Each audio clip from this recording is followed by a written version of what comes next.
All right, another episode of Marcy's Playground. I get yelled at for not saying this enough, but subscribe so you don't miss the awesome nonsense. And now got a phone number set up, so you can leave a text, you can call and leave a message anytime. The drunker, the crazier, the better.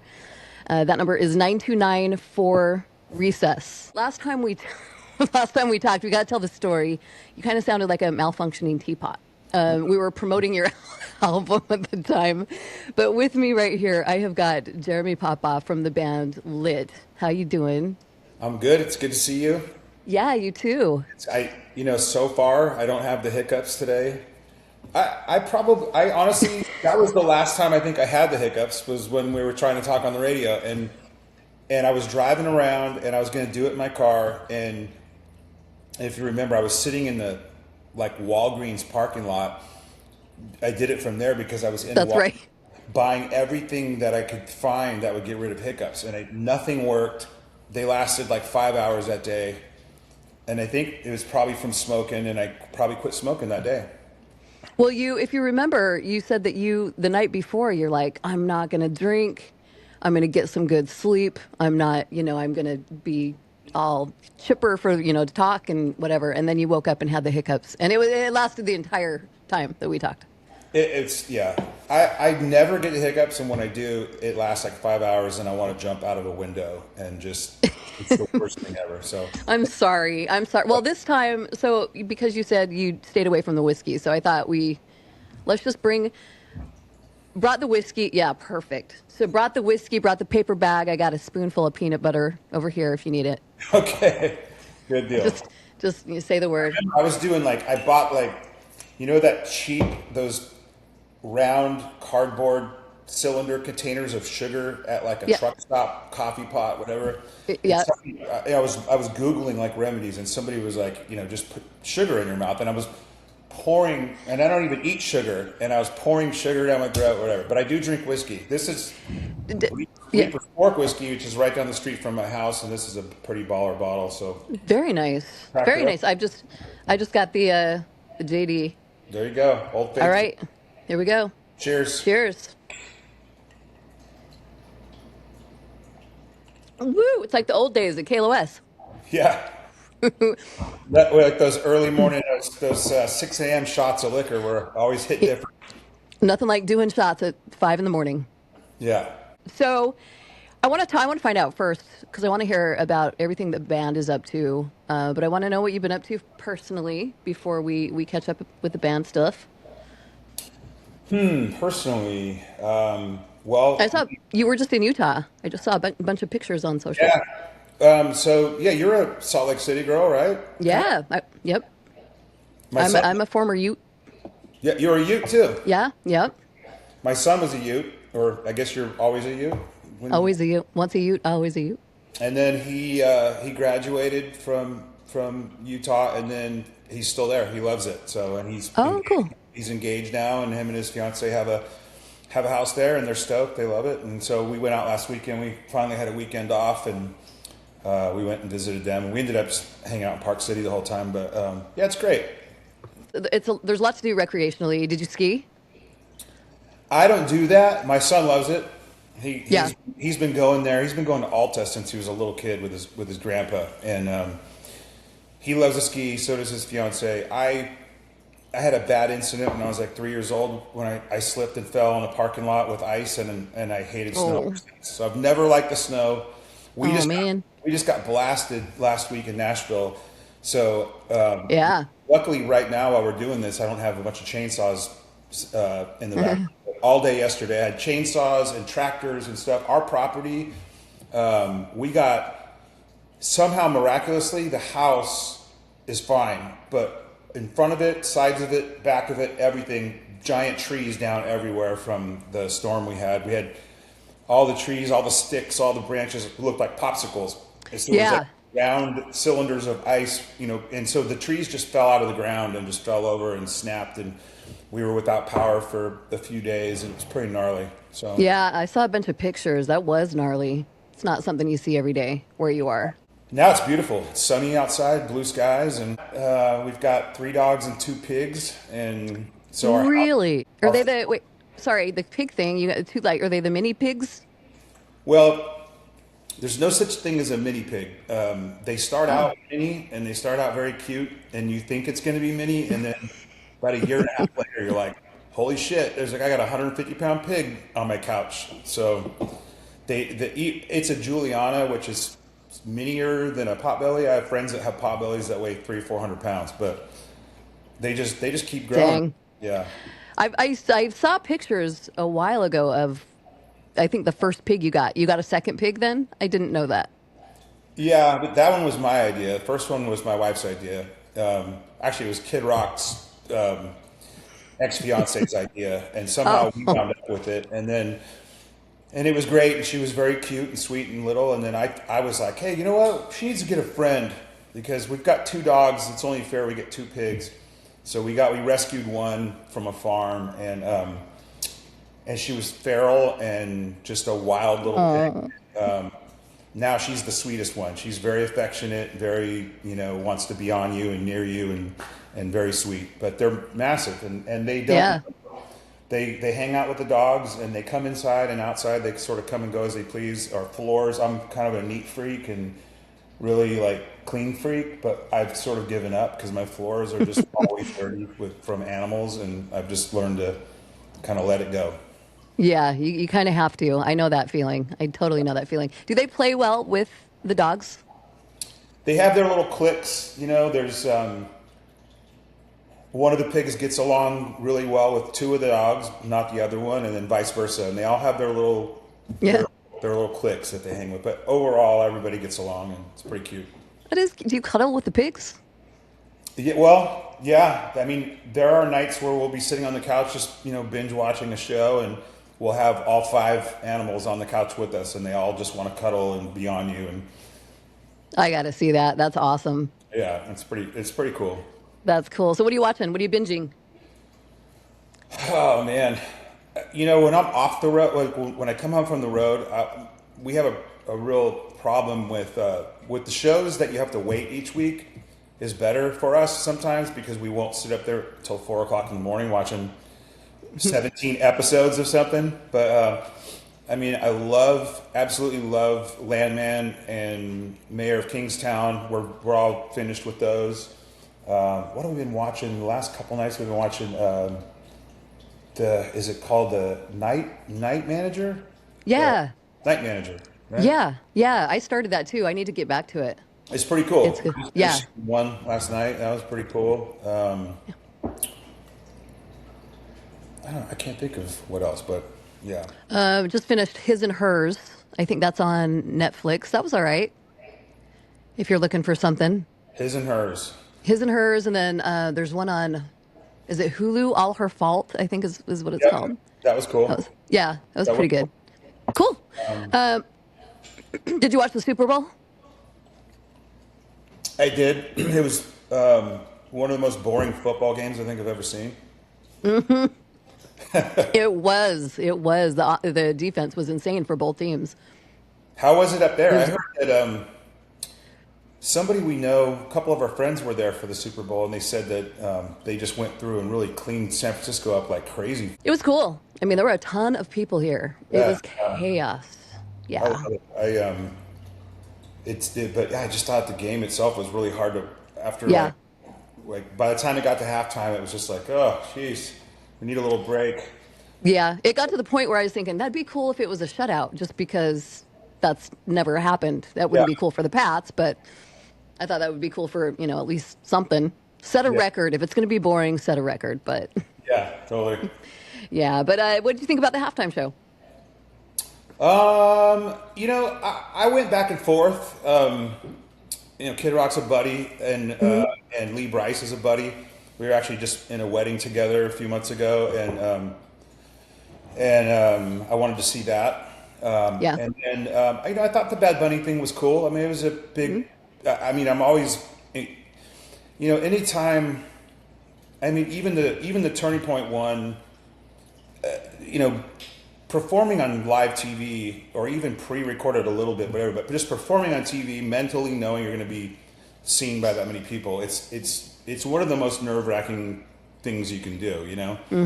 When we used to do the late night stuff. All, we did Leno like 4 or 5 times, and we did all the late night TV shows. And my brother would have to literally like psych himself into it because he would just get so freaked out by it, And so I'm always really impressed when people are doing people don't realize how much goes into it, how much effort, and then the crew, and to make that all happen like that, on a dime is it's pretty unbelievable. It's pretty crazy how fast they get that out there. I mean, and the production I thought sounded really, really good.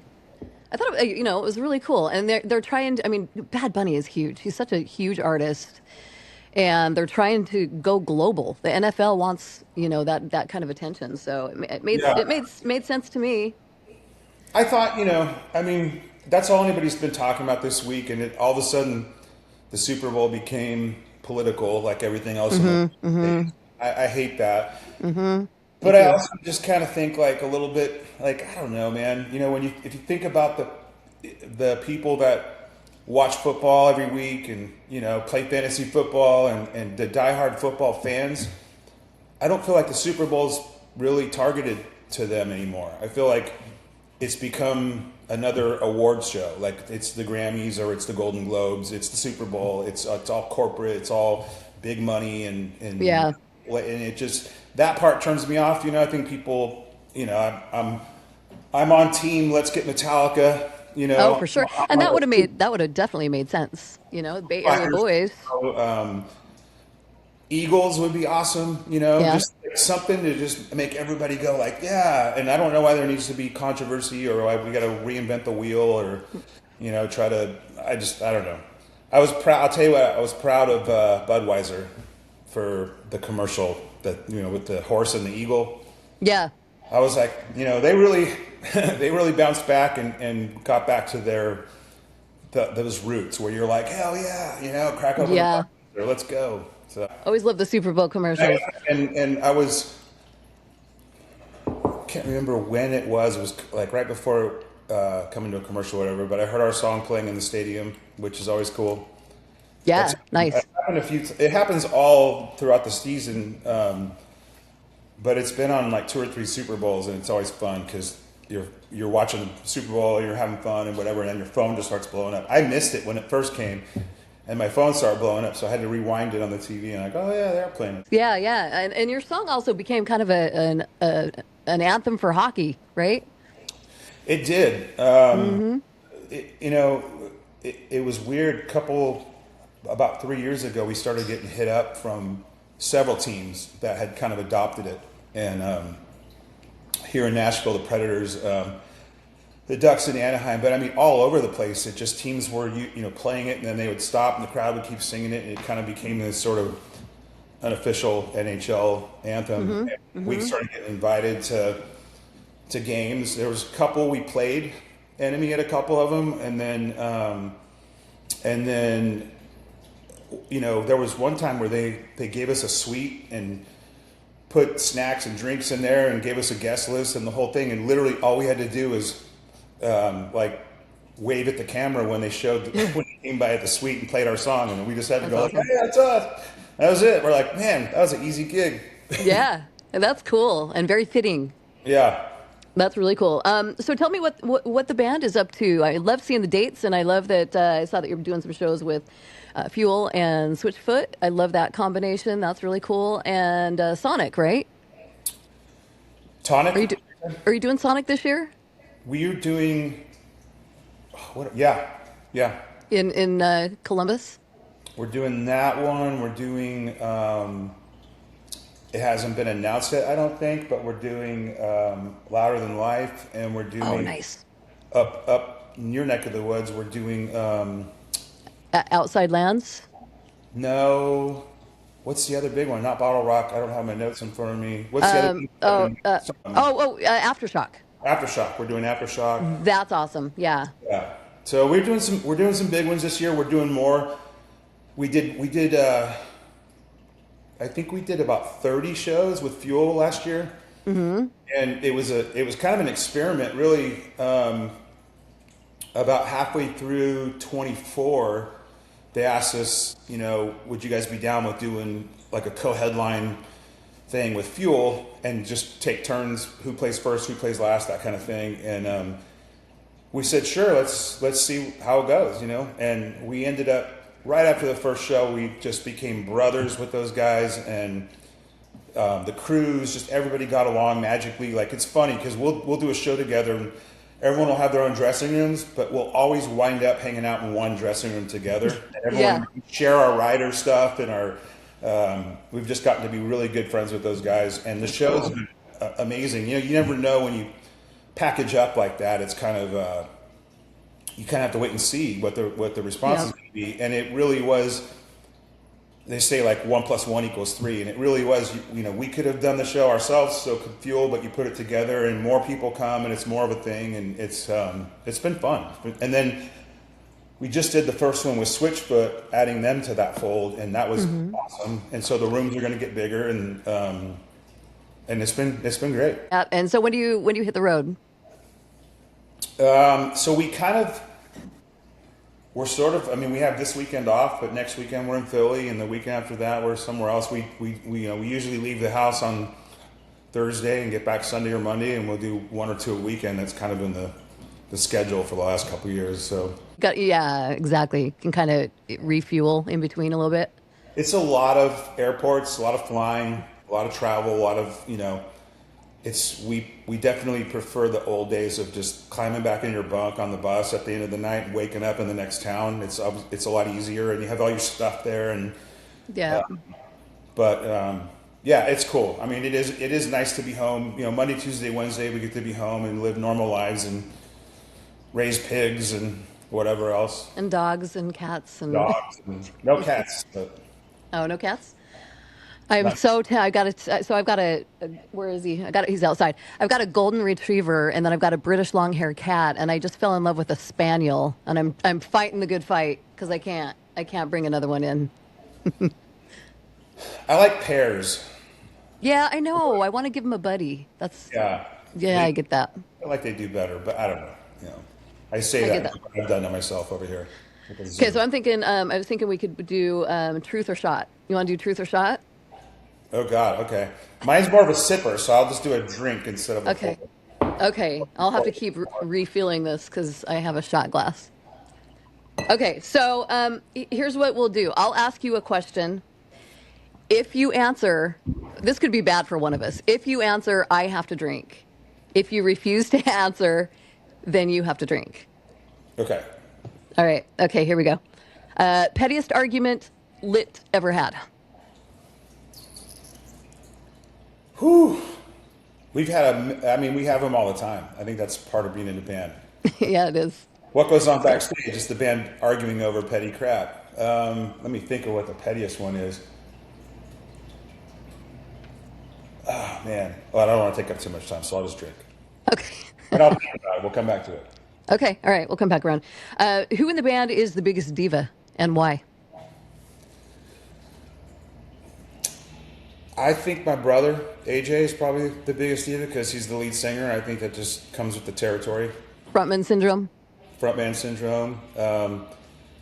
I'm a little bit of a diva in certain things. Like I'm weird with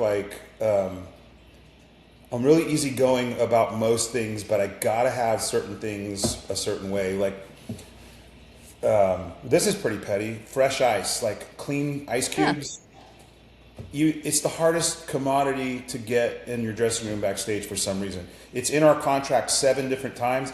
It's at the top, it's in the middle, it's here, and it's in capital letters, and it's in 99% of the time I have to call my tour manager like, dude, can you please find the ice? But, so there's just no ice at all to be found in there? It's just the thing they always forget to put in there for some weird reason. It's been like that for 25 years, and I don't know, so... But I'm weird with smells. Like I think it was after COVID. A lot of people lost their smell. Mm-hmm. Mine got really intense. So I love certain things, but I can't handle flavored creamers. I can't handle certain colognes and there's certain things that's like microwave popcorn. I can't do it. There's certain smells. So like. If anybody has any of that in the dressing room, I'm like, no, I can't do it. Like your vanilla coffee mate shit, no, I can't. I'm gonna throw up. What's your favorite cologne then? Do you wear cologne? What's your favorite cologne and perfume? I'm out of the loop on the perfume thing. I mean, my wife wears, I think, a Louis Vuitton one. I wear a cologne called Portrait of a Lady. That actually, it's funny. I discovered it. I just saw a memory pop up recently in San Francisco 10 years ago. I was walking around and went into some department store or whatever, and they had this dome. I've never seen one anywhere else, but it was like almost reminded me of those things you get in and try to grab the dollar bills and stuff. Like one of Yeah. those things.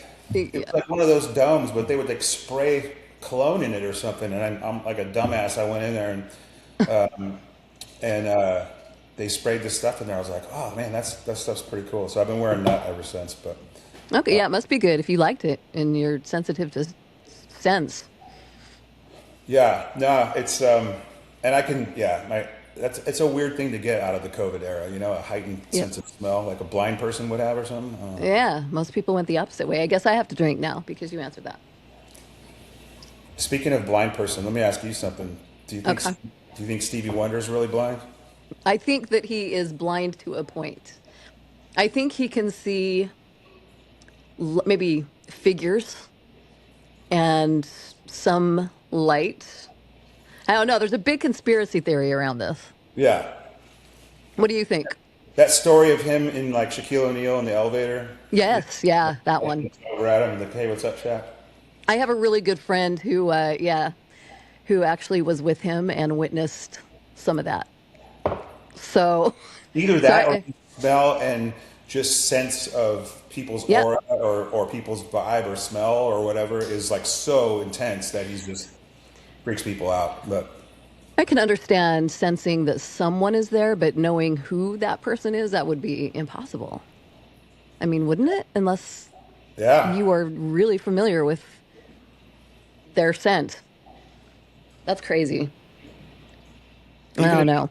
I mean, he's so freaking talented that even if you could fully see, he's still ridiculously more talented than all of us put together. So He's amazing. yeah, Yeah, he is. I hope Um, yeah, I mean, yeah, that'd be great.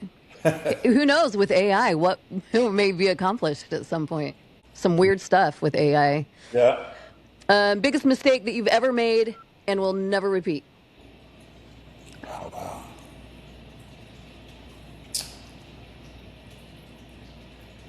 That's a good one. You should have texted me some of these before. I could have Sorry, thought of some catching good responses. catching you off guard. I think, I've always kind of somewhat subscribed to the idea of that the biggest mistakes that I've ever made have been not doing something. The things I regret the most tend to be things I didn't do versus I try not to beat myself up too much about things I did do and that maybe didn't turn out. I think sometimes failure and sometimes learning the hard way is the best way to learn and the best way to grow. And I don't have any regrets really, other than things I didn't do. I'll drink to that.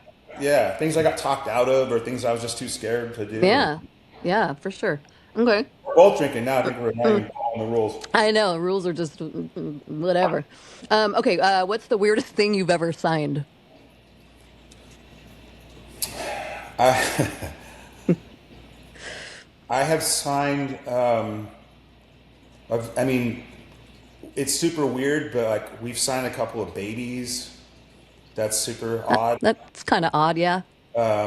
One kid one time popped his fake eyeball out, and we had to like try to sign his eyeball, That's which is pretty weird. weird. And then the other thing too, like I've seen people. We have several people that have asked us to sign their, their arm or whatever, and then they show up. A year later, you show back up in that town, and they have it tattooed on them, which is just wild. The first Yeah, couple of times I saw that, I was like, "You should have told me you were going to do that, and I would have tried to write it a little bit better." that's a that's a big fan. That's a number one fan right there. Okay, what's the most rock star thing that you've ever done that you'd never admit to your younger self That I wouldn't admit to my younger self.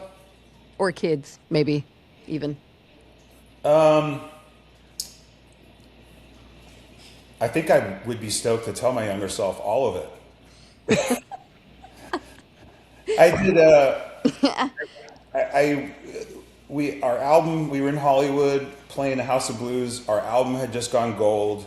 We were out on tour for several months, and we were celebrating. We had friends and family there, and the label got us a suite across the street at the Hyatt, which is the famous Riot House on Sunset. You know, and Yeah. if you ever read Hammer of the Gods, the Led Zeppelin autobiography or whatever, like all the shenanigans and all the stuff that used to go on there. So I just thought you're supposed to throw a TV out the window onto Sunset Boulevard. Of course you are. So I did that. I was banned from the Hyatt for a little while. What else? Rockstar shit. I don't know, man. I mean, we've done a lot of rockstar shit. We've done. Well, I'll tell you, funny. I know you're a big Dave Grohl Foos fan, and that he's your boy. He's my boy. One time we did a show. We did a few shows with them back in the day, and we were on the same label, so we hung out with them a lot. And we were actually, it was the Live 105. What did they call it back then? Not So Silent Night, or No, right the day before the Weenie Roast. So was it BFD? Was that what they called yeah, it? yeah. So BFD we played. It was like us and Foo Fighters and a couple other bands. And afterwards, we're in the dressing room, and Dave was dating at the time. I think he was dating Melissa from Hole, the bass player from Hole. And even though we were all had our tour buses there, and we were all going back to LA to do the Weenie Roast the next day, he got a private jet because he wanted to get back sooner so he could go hang out. And he came in our dressing room. He's like, "Hey, I got 4 seats on my jet. You guys want to go with me?" And first of all, at this point, we'd kind of become friends, but also we were already massive Foo Fighters fans and Nirvana and Grohl fans before all that. So the little kids in us were just like, "Fuck yeah, we want to go on your private jet." And so we flew. It was just literally the 4 of us and Dave on a private jet from San Francisco to LA. And That's killer. he brought, there was a couple steaks on there that we were all passing around on a knife, and everyone was just taking bites out of it. And then we were playing poker, and then Dave pulled out a unopened bottle of Crown Royal. And he cracked it open, and he said, "Hey," and he said to Kevin, our bass player, he goes, "Hey, dude, I'll give you all the money in my wallet if you take the first drink of this, but you got to drink it down to the top of the label." And which is, good little amount. Yeah. And so it's Kevin slammed it back, and then we all kind of passed around this bottle of Crown. And Kevin was already a few deep from the show earlier and all that. And I just remember getting out of we got off the plane and we went over to the hotel, and Kevin, we're checking in at the hotel, and our bass player is behind us throwing up in the planter in the lobby. Oh no. And we're like, he's fine, he's going to be fine. But that was kind of rock star. That was a rock star night. That's a rock star night. 100%. Okay, now this one, there's you know the story here, but I'm going to put the picture up on the screen so everybody can see it. But have you learned to cope with your enormous penis?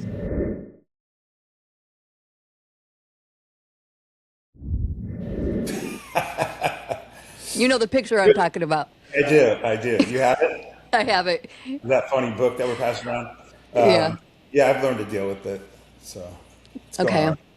All right, cool. All right, good. Grossest tour habit you have? The grossest tour habit? Mm-hmm.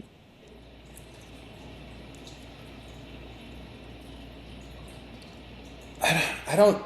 You're kind of a clean freak, so you probably don't have a lot. I don't have any gross ones. Yeah, I'm a kind of the opposite. So we went from 25 years ago, just the first time throwing TVs out of windows and destroying dressing rooms, doing all that, and we're the complete opposite now. Like we literally, when I check out of a hotel room, I clean the hotel room. I kind of make the bed. I throw all the trash away. I wipe down the counters. I throw all the towels in a little pile, and then I leave a $20 bill on the nightstand for the housekeeper. Aw. And it's just a thing that I've in my older years, and we do the same thing in our dressing rooms. Like we used to just trash them, Now we're going around cleaning them, putting them back, and straightening the chairs, doing all that. And I don't know. Over my older years, I like to leave places better when Yeah. I found them. Still like Yeah, and I wish everybody would tip. A lot of people forget to tip or just don't think about it. Yeah. The other thing we do too, I don't care if you're bringing me a sandwich or a Thanksgiving meal. Like when someone's going to bring something to my house, $20 minimum. I don't care if I'm ordering a $10 cheeseburger. That dude's getting $20. Like people that are still using the 15% rule, 20% rule on like delivery to your house, I'm always just like, come on, man. Yeah, I mean, if you can do it. I mean, I believe things are, if you're sitting down in a restaurant, if you don't get the good service, you kind of play off of the type of service you get. I mean, I kind of just, there's part of me that like feels like if I can't afford to tip at least 20%, maybe I probably shouldn't be out to dinner anyways. Okay, good point. But I'll tip 50% if I get good service. If I'm Yeah. even just like a connection or just feel it doesn't even have to boil down to like perfect service or perfect food or I ordered my steak medium rare and it came out medium well. Like none of that shit really. I don't take that stuff too seriously. It's just like, did I have a good experience? Did I have a good time? Cool. Yeah. But Yeah, I dig that. I owned my restaurant for 15 years, so I heard firsthand on a daily basis the highs and lows of tipping and non-tipping and tipping well and tipping like shit. And I've witnessed so many people that are just terrible to servers, and there's so many people that just feel like they're owed some sort of level of VIP service, and it's just like I don't know, I've never really understood that. I mean, unless I'm like paying $2,000 for like a dinner and a bunch of crazy wine, then I'm gonna expect a little bit of something extra, but not just like I'm not gonna go to Chili's and expect to be like get a hand job under the table. It's a tough industry. It's tough on these workers. My daughter's in the field. She's a server, so I get it. I hear about it. Biggest insecurity as a musician. Biggest insecurity as a musician, I think, as much as we like to think that we make this art for ourselves and we do what we want first, we're pretty like, we're always creating and we're always curating and we're always trying to, and we put it out there and we just, your insecurity is you hope that people like it, or you play a new song, you want people to love it as much as you love it.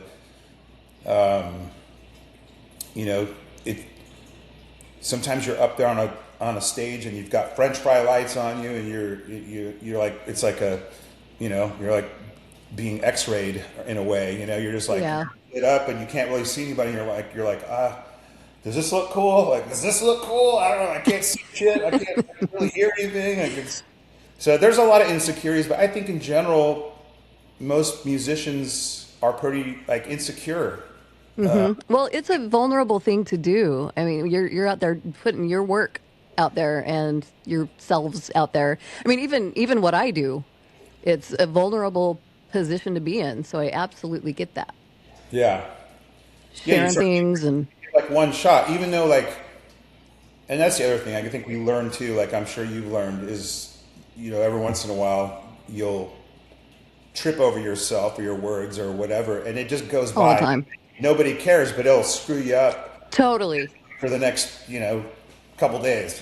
Yeah, I've learned to kind of let that roll off and say, you know what, this isn't brain surgery. I'm here. If I can put a smile on somebody's face, cool. It's not brain surgery. I'm not curing cancer, so you got to just let that shit go. Did we ever talk about that? Our dad was in radio our whole lives? No. I did not know that. Our dad was, he was on Kiss FM in LA for a lot of years when we were kids. And he was kind of in the beginning of syndicated radio.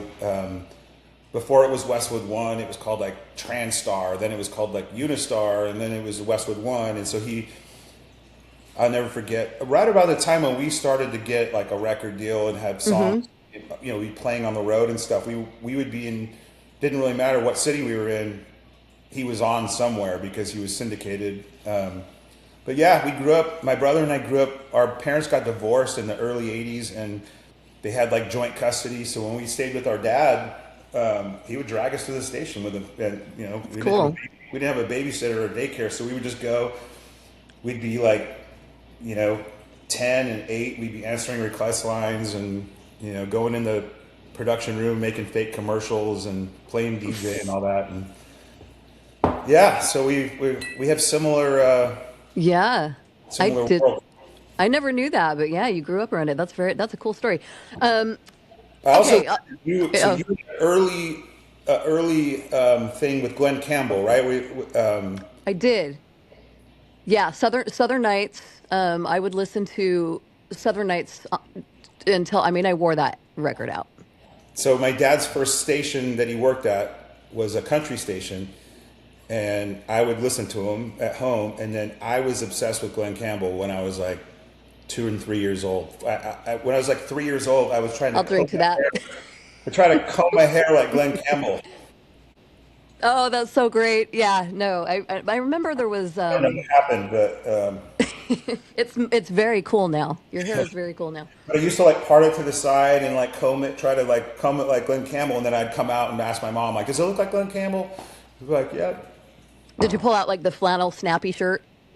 Yeah, I didn't have. I don't think I had any of those, but Yeah, it was Glenn Campbell, Johnny Cash, Jimmy Dean, Big Bad John. Remember that song? yeah. I love that song. That's some good stuff.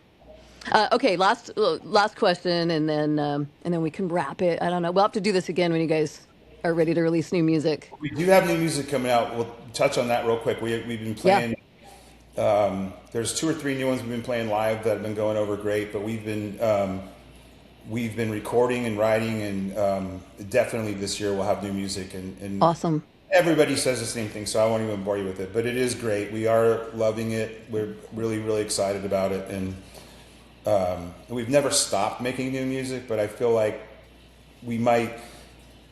There's this sort of resurgence from the '90s stuff, and there's a lot more. We went from like last month, we went from 4 million to 6 million Spotify listeners a month, and we're on the TikTok charts right now, which I don't know what that even means, but It's we're that at, is wow. It's so powerful and it's so random we're like in sometimes. the 20s right now. That's incredible. And I don't even know, we haven't even done anything. It's all just been organic stuff.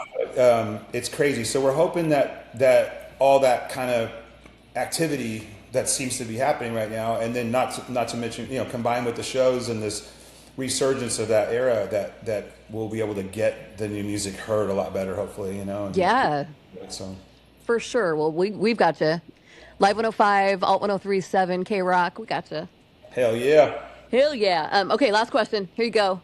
Back in the day, before you were before you were married, did you ever hook up with someone and then did you have to see him in the lobby at breakfast? And have to see them or feed them. What'd you Either say? or, either or. See if they had to do the walk of shame out and then you ended up seeing them in the morning, or maybe you went down to the lobby together. I don't know.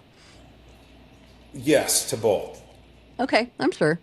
Yeah, yes to both. I like to think I was always a gentleman though, and if you're hungry, we'll find some, get you fed, get you a ride, get you on your way.